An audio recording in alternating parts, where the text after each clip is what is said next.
안녕하세요. 세용도 여러분. 오늘도 찾아주셔서 감사합니다. 설교의 왕자 찰스 스펄전은 이런 말을 남겼습니다. 진정한 온유함은 약함이 아니라 통제된 힘이다. 여러분, 우리는 지금까지 크리스천의 온유함을 얼마나 잘못 이해하고 있었을까요? 교회 안에서 우리는 항상 듣습니다. 더 참으세요. 더 용서하세요. 더 낮아지세요. 그래서 우리는 무조건적인 양보가 미덕인 줄 알았습니다. 거절하면 사랑이 부족한 사람처럼 보일까봐, 경계를 세우면 교만한 사람으로 오해받을까봐 우리는 모든 요구에 네라고 대답해 왔습니다. 하지만 그 결과는 무엇이었습니까?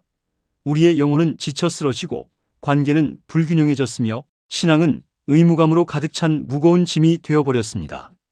더 슬픈 것은 우리가 그토록 지키려 했던 착한 사람이라는 이미지조차 제대로 지켜지지 않았다는 사실입니다. 스펄전은 19세기 런던에서 수천 명을 앞에 두고 설교했던 인물입니다. 그는 부드러운 목소리로 복음을 전했지만 동시에 죄악과 타협하지 않는 강철 같은 신념을 가진 사람이었습니다. 그는 가난한 자들을 돌보는 자비로운 목자였지만 거짓 교리 앞에서는 한치의 양보도 없는 진리의 수호자였습니다. 오늘 우리는 스펄전의 설교와 삶을 통해 온유하되 강한 자, 즉 세상이 함부로 대할 수 없는 영적 내공을 가진 크리스천의 모습을 발견하게 될 것입니다. 이 영상을 끝까지 보신다면 여러분은 더 이상 착한 바보가 아닌 하나님 앞에서 당당하고 사람 앞에서 지혜로운 믿음의 사람으로 거듭나실 것입니다. 구독과 좋아요로 이 귀한 메시지가 더 많은 분들께 전해질 수 있도록 동참해 주시기 바랍니다. 자, 그럼 지금부터 스펄전이 전하는 영적 내공의 비밀을 함께 파헤쳐 보겠습니다. 스펄전은 이렇게 말했습니다. 크리스천은 양의 외모를 가졌으되 사자의 심장을 품어야 한다. 여러분, 우리는 마태복음 10장 16절에서 예수님의 명령을 잘 알고 있습니다. 뱀같이 지혜롭고 비둘기같이 순결하라. 그런데 대부분의 크리스천들은 비둘기 부분만 실천하려고 합니다. 순하고 착하고 말 잘 듣는 사람이 되려고 애씁니다. 하지만 스펄전의 삶을 보십시오. 그는 복음을 전할 때는 누구보다 온유했지만 교회의 본질을 위협하는 세속주의와 맞서 싸울 때는 사자처럼 용맹했습니다. 1887년 다운그레이드 논쟁이 그 대표적인 예입니다. 당시 많은 교회들이 성경의 권위를 약화시키고 자유주의 신학을 받아들이고 있었습니다. 스펄전은 홀로 섰습니다. 그의 결정은 고립을 의미했고 비난을 감수해야 했습니다. 심지어 그가 사랑했던 침례교 연합회로부터도 외면당했습니다. 하지만 그는 흔들리지 않았습니다. 그는 이렇게 말했습니다. 진리를 위해 홀로 서는 것이 무리를 지어 거짓과 함께하는 것보다 낫다? 여기서 우리가 배워야 할 교훈은 명확합니다. 영적 내공이 있는 사람은 인기와 진리 사이에서 선택해야 할 때 주저없이 진리를 선택합니다. 이들은 사람들에게 미움받는 것을 두려워하지 않습니다. 왜냐하면 그들이 진짜 두려워하는 분은 하나님 한 분뿐이기 때문입니다. 우리 주변을 보십시오. 얼마나 많은 크리스천들이 사랑이라는 이름으로 죄와 타협하고 있습니까? 동성애를 옹호하는 것이 사랑이고 거짓 교리를 묵인하는 것이 관용이며 세상의 가치관을 받아들이는 것이 열린 마음이라고 착각하고 있습니다. 스펄전은 단호히 말합니다. 사랑은 진리 없이 존재할 수 없다. 진리 없는 사랑은 감상에 불과하다. 진짜 사랑은 상대방이 듣고 싶어하는 말을 해주는 것이 아니라 상대방에게 꼭 필요한 진리를 담대히 전하는 것입니다. 여러분은 어떻습니까? 인간관계에서 미움받을까봐 진리를 숨기고 있지는 않습니까? 교회 안에서 문제를 보면서도 내가 나서면 교만해 보일까봐 침묵하고 있지는 않습니까? 사자의 심장을 가진 양이 되십시오. 온유하되 타협하지 않고 부드럽되 흔들리지 않는 믿음의 사람이 되시기 바랍니다. 스펄전은 은혜 안에서 자라라는 말을 자주 했습니다. 그런데 많은 사람들이 이 말을 오해합니다. 은혜 안에서 자란다는 것을 무조건 너그럽고 관대해지는 것으로 생각합니다. 하지만 스펄전이 말한 은혜의 성장은 분별력의 성장을 포함합니다. 그는 이렇게 설교했습니다. 영적으로 성숙한 사람은 선과 악을 구별할 줄 압니다. 더 나아가 선과 성 같아 보이는 악을 구별할 줄 압니다. 여러분, 사탄은 악마의 모습으로 우리에게 다가오지 않습니다. 고린도후서 11장 14절이 말하듯 그는 광명의 천사로 변장하여 옵니다. 그래서 분별력이 없는 크리스천은 속수무책으로 당합니다. 스펄전 시대에도 이런 일이 많았습니다. 겉으로는 경건해 보이지만 실제로는 자기 배를 채우는 거짓 교사들, 달콤한 말로 신자들을 유혹하는 이단들, 사회적 명분을 내세우며 복음의 본질을 희석시키는 운동들이 있었습니다. 스펄전은 이들을 어떻게 대했을까요? 그는 분노하거나 정죄하지 않았습니다. 대신 냉철하게 관찰하고 성경적으로 분석하고 명확하게 경고했습니다. 그의 설교를 들으면 알 수 있습니다. 그는 감정적으로 공격하지 않았지만 논리적으로 그들의 오류를 완벽하게 해체했습니다. 이것이 진짜 영적 내공입니다. 감정에 휘둘려 분노하는 것이 아니라 진리의 기준으로 차분하게 판단하는 것입니다. 오늘날 우리에게도 이런 분별력이 절실히 필요합니다. SNS에는 매일 그럴듯한 영적 메시지들이 넘쳐납니다. 당신은 충분합니다. 당신의 감정을 믿으세요. 우주가 당신을 응원합니다. 같은 말들이죠. 언뜻 듣기에는 위로가 되는 것 같지만 이런 메시지들은 성경적 회개와 변화를 요구하지 않습니다. 스펄전은 이렇게 말했습니다. 진짜 위로는 죄를 덮어주는 것이 아니라 죄로부터 구원하는 것입니다. 그래서 그는 설교할 때 사람들에게 당신은 괜찮아요라고 말하지 않았습니다. 대신 당신은 죄인이지만 예수 그리스도 안에서 의롭게 될 수 있습니다라고 선포했습니다. 여러분이 듣는 메시지들을 점검해 보십시오. 그것이 당신을 기분 좋게 만들기만 합니까? 아니면 당신을 예수님께로 더 가까이 이끕니까? 분별하십시오. 은혜 안에서 자라되 분별력 안에서 자라십시오. 스펄전의 생애에서 가장 인상적인 것 중 하나는 그의 고독입니다. 그는 수천 명 앞에서 설교했지만 자주 깊은 우울증에 시달렸습니다. 그는 많은 사람들에게 사랑받았지만 진리를 지키기 위해 홀로 서야 했던 순간들이 많았습니다. 하지만 스펄전은 고독을 회피하지 않았습니다. 오히려 그는 고독 속에서 하나님과 더 깊이 교제했고 그 교제를 통해 흔들리지 않는 확신을 얻었습니다. 그는 이렇게 말했습니다. 군중 속에서 외로운 사람이 되지 말고 하나님과 함께하는 고독을 선택하라. 이 말이 무슨 뜻일까요? 많은 사람들이 인정받기 위해 소속감을 느끼기 위해 자신의 신념을 굽힙니다. 그들은 군중 속에 있지만 진짜 자기 자신은 없습니다. 그것이 바로 군중 속의 외로움입니다.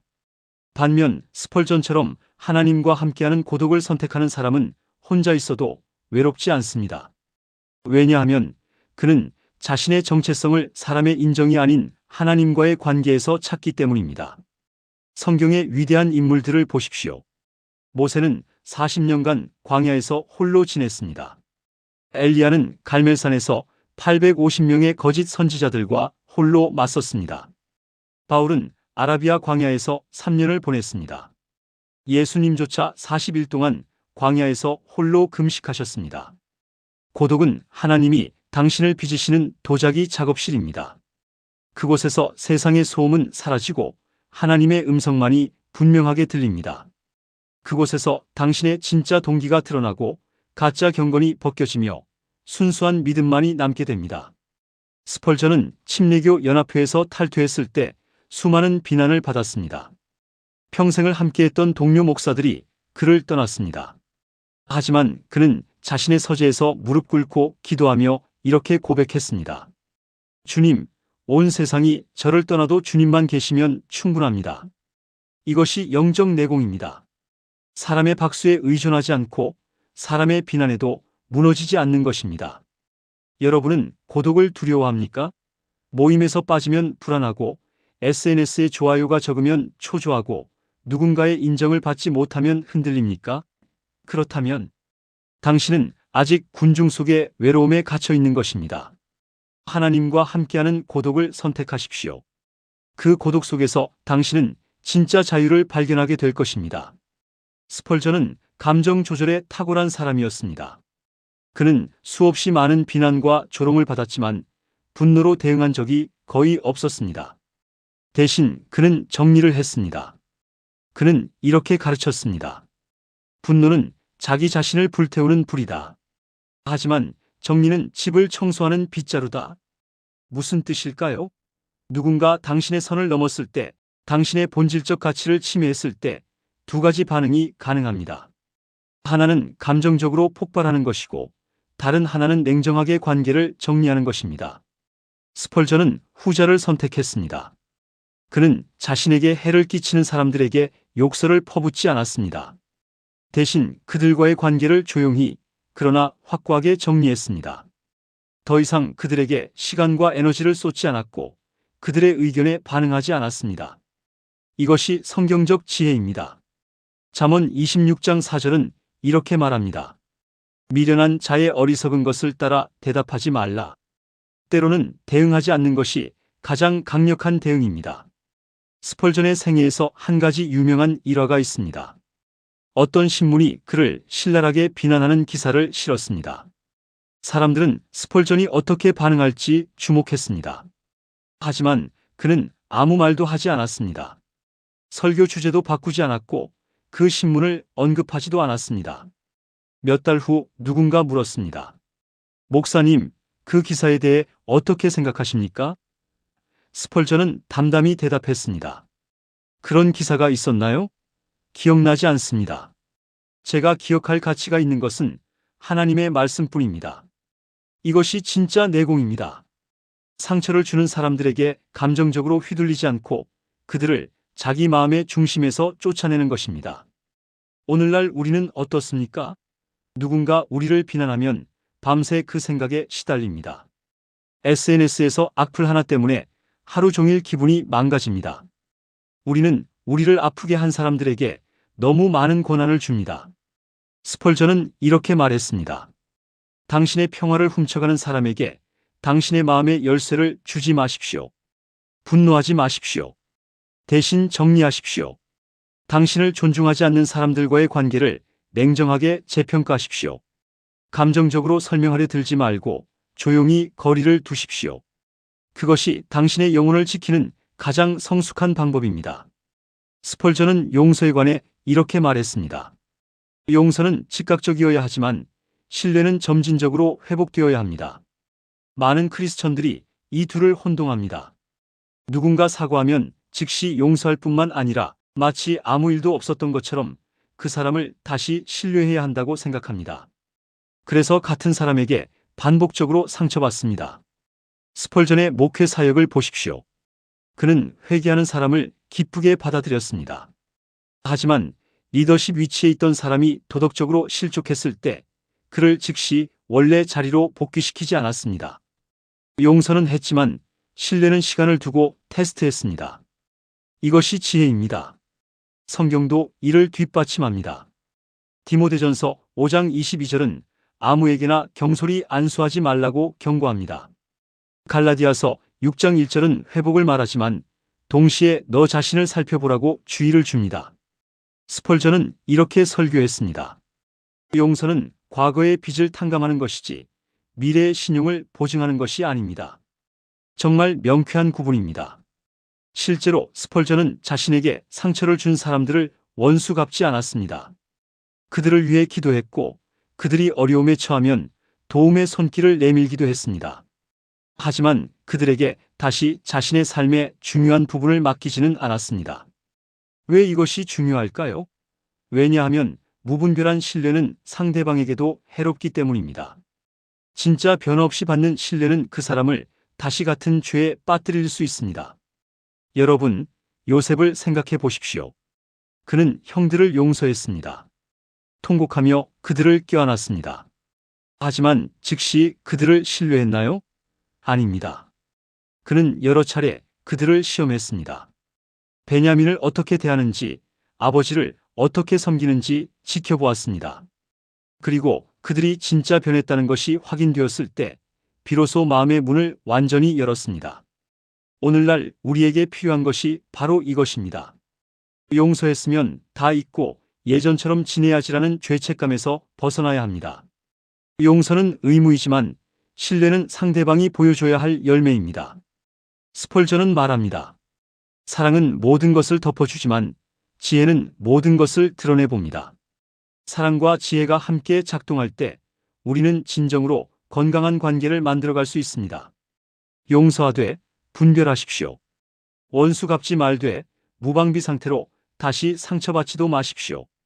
스펄전의 설교를 들어본 사람들은 한결같이 말합니다. 그의 목소리는 부드러웠지만 그의 메시지는 칼날처럼 날카로웠다. 그는 청중을 정죄하지 않았습니다. 소리를 지르거나 위협하지 않았습니다. 오히려 사랑하는 아버지가 자녀에게 말하듯, 때로는 친구가 친구에게 조언하듯 부드럽게 말했습니다. 하지만 그의 말 속에는 회개하지 않을 수 없는 진리의 능력이 담겨 있었습니다. 스펄전은 이렇게 가르쳤습니다. 복음을 전할 때는 꿀처럼 달게 하되 죄를 지적할 때는 메스처럼 정확하게 하라. 한 번은 어떤 부유한 사업가가 스펄전의 교회에 왔습니다. 그는 자신의 재산을 자랑하며 큰 헌금을 약속했습니다. 하지만 그는 직원들을 착취하고 불의한 방법으로 돈을 벌고 있었습니다. 스펄전은 그를 만났을 때 거칠게 책망하지 않았습니다. 대신 차를 대접하며 조용히 물었습니다. 당신은 재산을 쌓는 데는 성공했지만 하나님 앞에서 부유한 사람이 되는 데는 얼마나 투자하셨습니까? 그 한마디에 그 사업가는 자신의 위선을 깨달았습니다. 나중에 그는 회개하고 진정한 믿음의 사람이 되었습니다. 이것이 영적 내공입니다.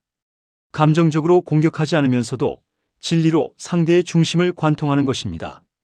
성경의 나단 선지자를 보십시오. 그는 다윗 왕의 간음과 살인죄를 지적해야 했습니다. 하지만 그는 왕 앞에 가서 당신이 간음했습니다. 라고 소리치지 않았습니다. 대신 한 부자의 이야기를 들려주었습니다. 그리고 다윗이 스스로 분노하며 판결을 내렸을 때 조용히 말했습니다. 당신이 그 사람입니다. 부드러운 태도는 상대방의 마음을 열고 날카로운 본질은 상대방의 영혼을 깨웁니다. 오늘날 우리는 이 둘 중 하나만을 선택하려는 경향이 있습니다. 어떤 사람들은 나는 솔직한 사람이야 라며 가시 돋친 말을 서슴없이 합니다. 또 어떤 사람들은 나는 상처 주고 싶지 않아 라며 필요한 진실조차 말하지 못합니다. 스펄전은 둘 다를 거부합니다. 그는 태도와 본질을 분리할 줄 알았습니다. 말투는 공손하게, 내용은 정확하게. 여러분의 대화를 돌아보십시오. 당신은 진실을 말하는가 아니면 감정을 토하는가? 당신의 말은 상대를 살리는가 아니면 당신의 분노를 해소하는가? 스펄전처럼 부드럽게 말하되 타협하지 않는 진리를 담으십시오. 스펄전은 매일 아침 4시에 일어나 기도했습니다. 설교를 준비하기 전에, 사람들을 만나기 전에 그는 먼저 하나님과 단둘이 시간을 보냈습니다. 그는 이렇게 말했습니다. 기도 없이 설교단에 오르는 것은 무기 없이 전장에 나가는 것과 같다. 여러분, 영적 내공은 사람들 앞에서 만들어지지 않습니다. 그것은 하나님 앞 아무도 보지 않는 골방에서 단련됩니다. 왜 기도가 그토록 중요할까요? 왜냐하면 기도는 우리의 중심을 사람에게서 하나님께로 이동시키기 때문입니다. 기도하지 않는 사람은 사람의 반응에 민감합니다. 사람들이 나를 어떻게 생각할까? 사람들이 나를 좋아할까? 사람들이 나를 인정할까? 끊임없이 신경 씁니다. 하지만 기도의 사람은 다릅니다. 그는 이미 하나님 앞에서 자신의 가치를 확인받았기 때문에 사람의 평가에 흔들리지 않습니다. 그는 하나님의 인정이라는 든든한 땅 위에 서 있기 때문에 사람의 비난이라는 바람에 쓰러지지 않습니다. 스펄전의 생애에서 가장 어두웠던 시기는 음악당 참사였습니다.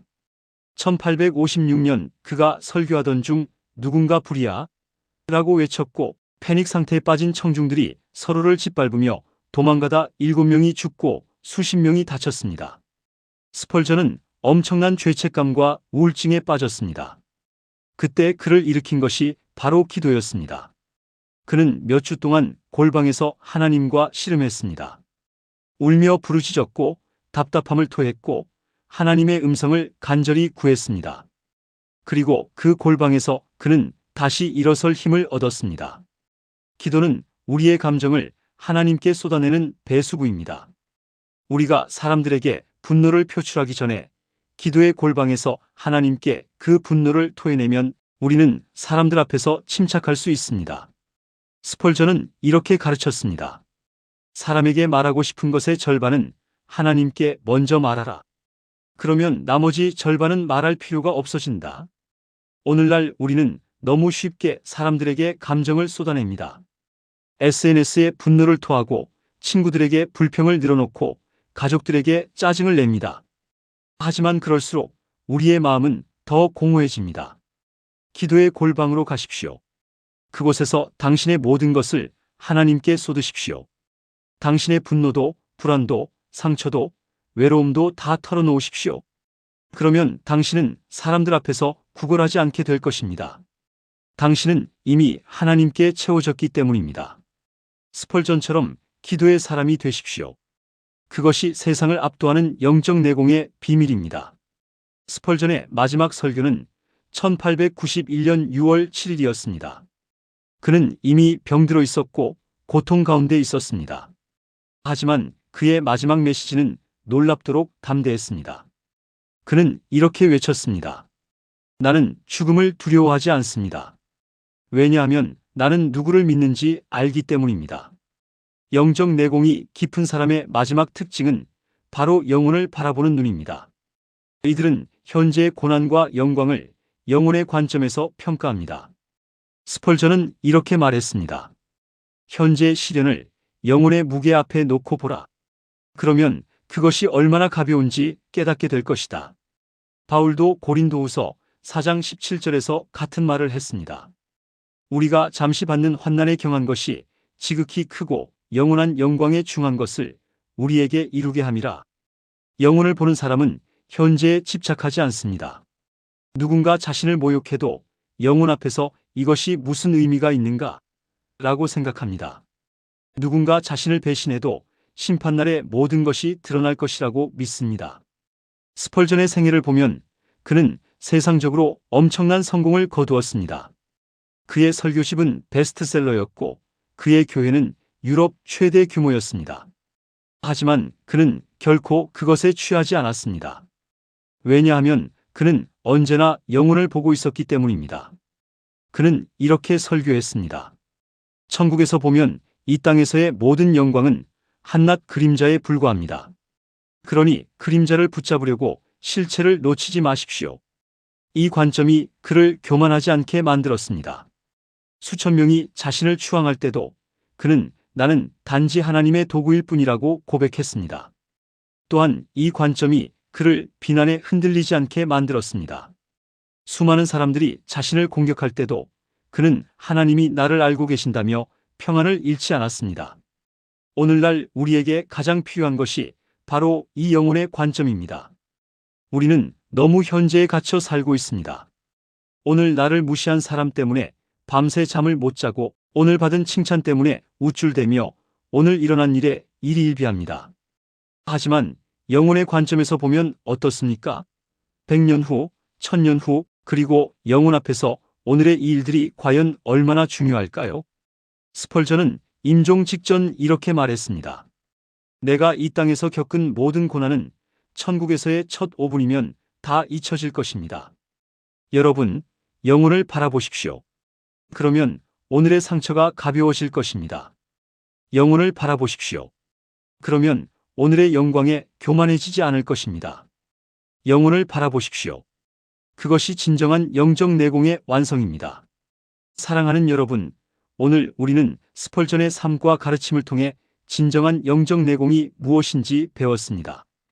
우리는 더 이상 착하기만 한 사람이 되어서는 안 됩니다. 우리는 온유하되 강한 자가 되어야 합니다. 사자의 심장을 가진 양, 부드러운 태도 속에 날카로운 본질을 담은 사람, 용서하되 분별하는 사람이 되어야 합니다. 스펄전은 이렇게 말했습니다. 크리스천의 강함은 근육에서 나오는 것이 아니라 무릎에서 나온다. 기도의 골방에서 하나님과 씨름한 사람만이 세상에서 흔들리지 않을 수 있습니다. 오늘부터 실천하십시오. 당신의 삶에 거룩한 경계선을 그으십시오. 하나님이 정하신 선을 지키기 위해서라면 사람들의 미움을 감수하십시오. 당신을 이용하려는 사람들을 분별하고 필요하다면 관계를 정리하십시오. 동시에 기억하십시오. 우리의 강함은 냉정함이 아닙니다. 우리는 여전히 사랑의 사람이어야 합니다. 다만 그 사랑이 지혜와 분별과 함께 작동해야 한다는 것입니다. 스펄전의 무덤에는 이런 글귀가 새겨져 있습니다. 여기 쉬고 있는 자, 하나님의 말씀을 끝까지 지킨 자. 그는 세상의 인정을 구하지 않았습니다. 그는 오직 하나님 앞에서 충성된 종으로 인정받기를 원했습니다. 여러분도 그런 사람이 되시기 바랍니다. 사람 앞에서 칭찬받는 것보다 하나님 앞에서 인정받는 것을 더 귀하게 여기는 사람, 현재의 편안함보다 영혼의 상급을 바라보는 사람이 되십시오. 이 세상은 강하고 지혜로운 크리스천을 필요로 합니다. 무조건 양보하고 참기만 하는 사람이 아니라 진리를 지키기 위해 사자처럼 담대하고 사랑을 실천하기 위해 비둘기처럼 순결한 사람을 기다리고 있습니다. 스펄전처럼 살아가십시오. 온유하되 강하게, 부드럽되 흔들리지 않게, 사랑하되 분별하며 용서하되 지혜롭게 살아가십시오. 구독과 좋아요로 이 메시지가 더 많은 분들께 전해질 수 있도록 동참해 주시기 바랍니다. 댓글로 여러분의 다짐을 나눠주시면 함께 격려하겠습니다. 하나님의 은혜와 평강이 여러분과 함께하기를 기도합니다. 다음 영상에서 뵙겠습니다. 감사합니다.